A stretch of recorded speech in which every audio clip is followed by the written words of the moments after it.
La Mitidja est séparée de la mer par une ligne de collines, le Sahel. Au sommet de l'une de ces collines s'aperçoit de partout l'émouvant tombeau de la chrétienne, où auraient été inhumés Juba II et son épouse Cléopâtre Sélénée. Vestige millénaire d'une époque glorieuse qui vit s'étendre sur le pays la grandeur de Rome et sa puissance.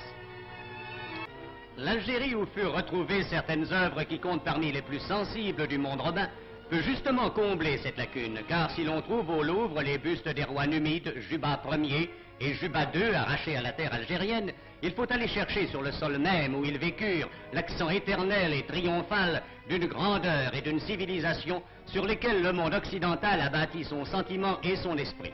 Cherchel, l'antique Césarée, fut il y a 2000 ans la métropole africaine de la statuaire, grâce à Juba II qui, féru d'hellénisme, voulut que l'Afrique reçût quelques reflets de l'Ellade. Ce fut une grande époque que celle qui vit affluer à Césarée des sculpteurs à la technique variée, des disciples de Phidias, de Praxitèle, qui surent, après leur maître, faire jaillir du marbre la vie étincelante des formes. Le musée de Cherchel conserve précieusement les richesses que des travaux patients ont mises à jour.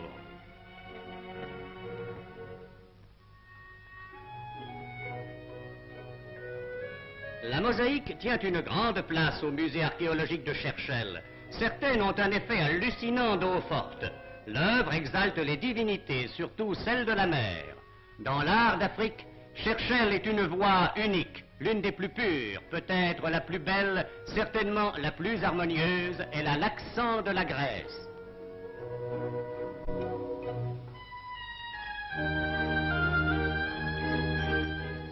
Le théâtre, les thermes où allaient se baigner les belles romaines, surtout la place, évoque la splendeur passée de Césarée, dont par bonheur les vestiges sont venus jusqu'à nous.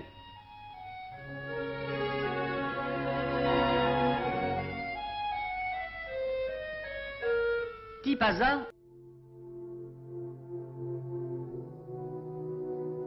Moi, c'est Juba II. C'est de moi dont on parle.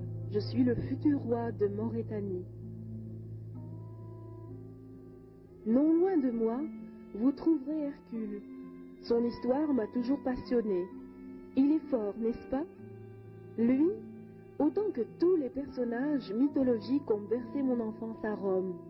Ils ont nourri mon imaginaire et ma jeunesse.